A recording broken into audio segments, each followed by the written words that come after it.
Hey kids, welcome to LCC Kids Online. I'm Mr. Vinny, and you know what? I can't wait to hear what God has in store for us with our Bible story this week.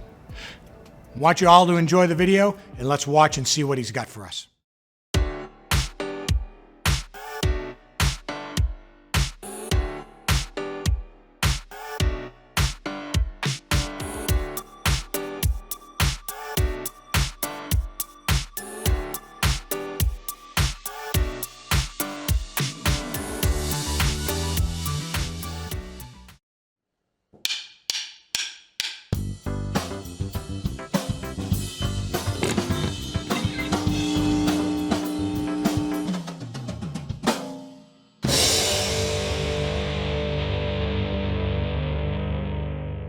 What do you see when you look in the mirror?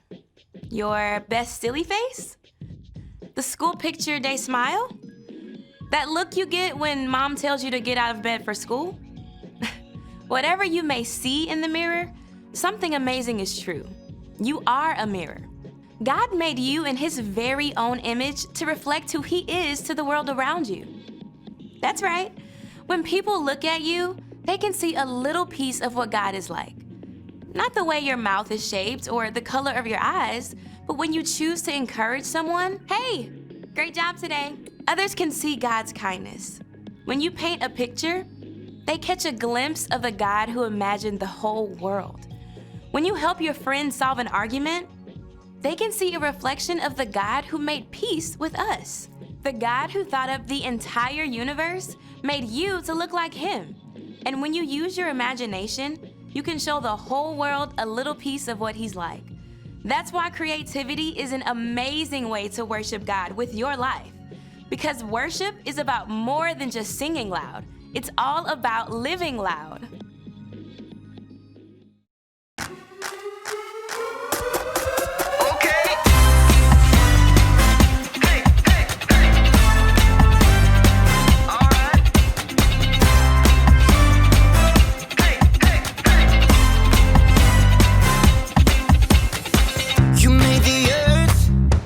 Spinning. You made the ocean and everything in it, and you made the sky so blue, and you made every other color too. You made the sun, you keep it shining. You put the moon up in the midnight sky, and everything around me created by you only. I just wanna thank you, 'cause everything you made is so beautiful. Every single star and every beat of my heart, and it's beautiful. You made my feet, you made my hands, you make me sing and you make me dance, 'cause your love is all around me, and your love is so astounding. I just wanna thank you, 'cause everything you made is so beautiful. Every single star and every beat of my heart, and it's beautiful. Here we go, break it down now. Everything you created with your imagination is wonderful and good, wonderful and good. You're my inspiration beyond all explanation. You're wonderful and good, you're wonderful and good. Everything you created with your imagination is wonderful and good, wonderful and good. You're my inspiration beyond all explanation. You're wonderful and good, you're wonderful and good. I just wanna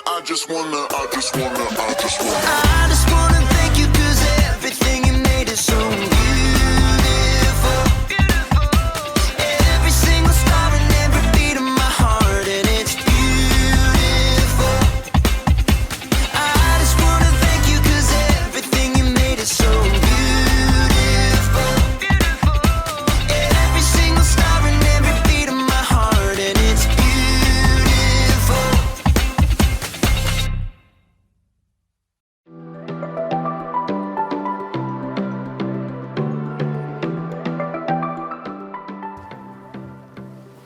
What's up, everybody? My name is Jacob, and today I want to talk to you about creativity. because there's so many different ways to be creative, right? You could be like a creative actor. Alas, poor Yorick. I knew him well. Who's Yorick? You got the wrong skull, kid. Oh, you could be a creative dresser.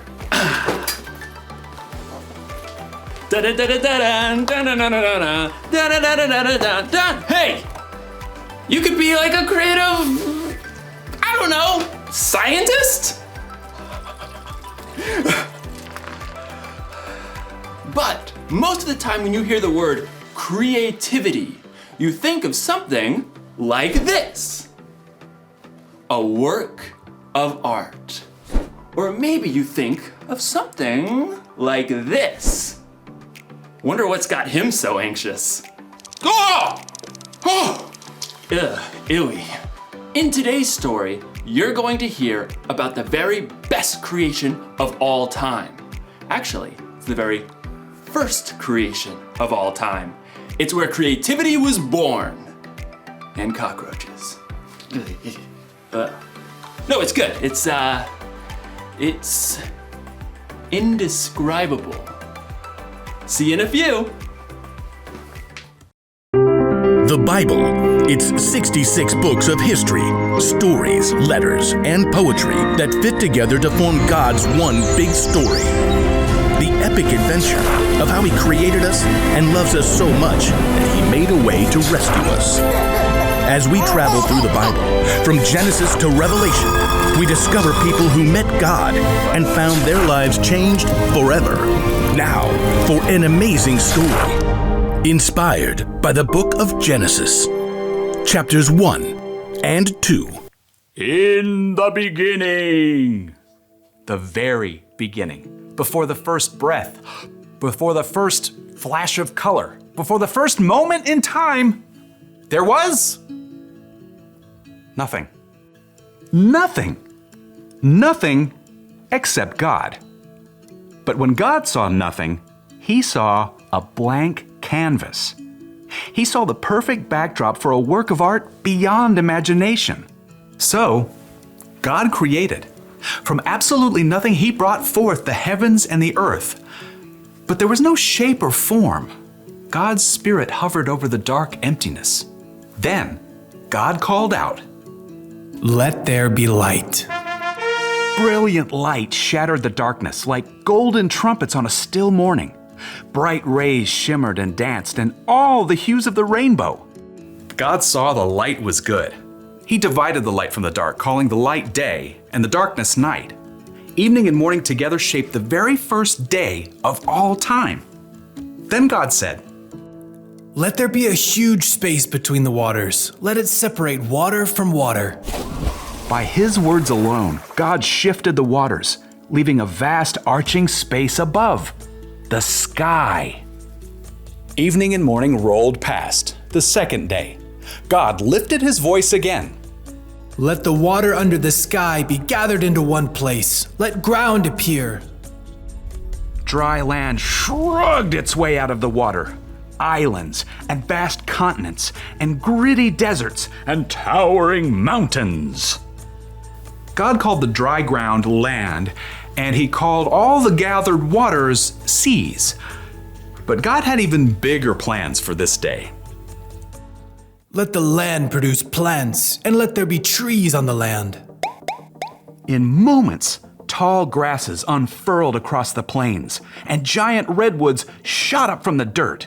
Flowers and grapevines and carrots and corn sprouted and flourished.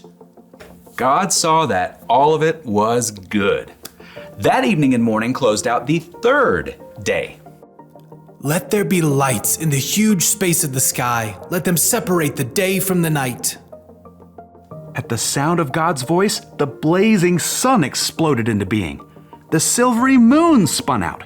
Stars and galaxies flooded into space, filling the universe. Pew, pew, pew. God set the sun to rule the day, and the moon to rule the night. And God saw it was good. That evening and morning made up the fourth day. But God wasn't done painting His masterpiece just yet. Let the seas be filled with living things. Let birds fly above the earth and across the huge space of the sky. Instantly, the seas and rivers and ponds writhed with dolphins and octopi, salmon and minnows. Eagles soared and bluebirds nested, while ostriches stretched their long necks. God saw they were good. That evening and morning formed the 5th day. But God kept working on his creation. Let there be livestock and creatures that move along the ground and wild animals. At once, animals of every kind appeared. Elephants thundered through the forests, and squirrels darted up tree trunks. Monkeys chattered, and pigs rolled happily in the mud. God saw it was all good. But he had one more creation in mind. Let us make human beings so that they are like us. Let them rule over the fish and the birds. Let them rule over all the animals. Then, with his own hands, God formed the very first man and the very first woman, Adam and Eve. I'm me. And you are you. And this place? It's beyond words. Unlike the animals, God made people in his image to reflect him.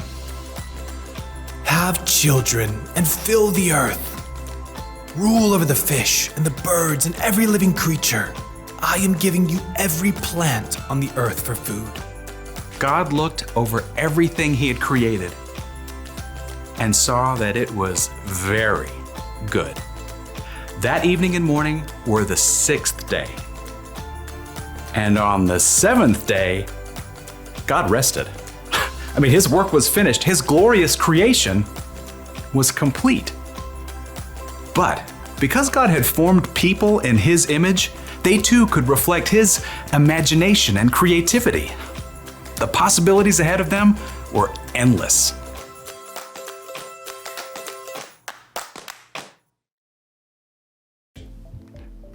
Okay, I just thought of another way to describe creativity. Creativity is imagining what you could do because you were made in God's image.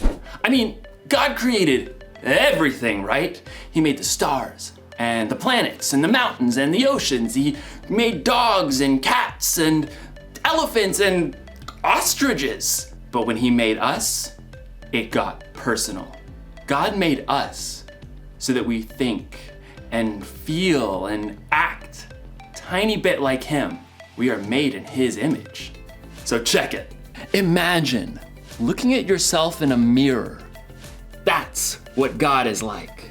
And no, I'm not saying that he has the same hairstyle or eye color, but look a little bit closer. There's imagination behind your eyes. You have a smile that could encourage someone when they're feeling down. And your hands that could help someone lift a heavy load. Ugh. All right. There's no limit to what God can do through you. That's because there's no limit to God's creativity. That's the one thing to remember today. There's no limit to God's creativity. Seriously, take a look this week at the things God has made and let it blow your mind. Look at the stars in the sky and think about how it could take literally millions of years just to visit one up close. Listen to the sounds outside your window at night and let yourself wonder, how do crickets make that noise anyway? And then look really close in the mirror and see how unique you are. See the color and feel the texture of your skin. Look deep in the reflection of your eyes to see a God that made you and loves you more than you could even imagine. That should give us all a lot to think about.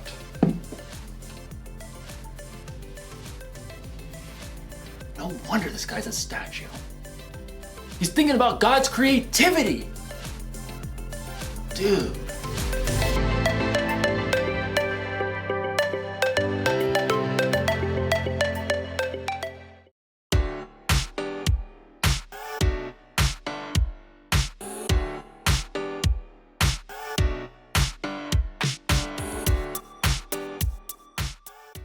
Wow, what a great story, kids. You know, God wants us to learn all kinds of things as we learn these true Bible stories each week. And I can't wait to hear how you will use today's Bible story to grow in your faith and help other kids know and love God. Kids, thanks for joining us again this week on LCC Kids Online, and we'll see you next week. God bless.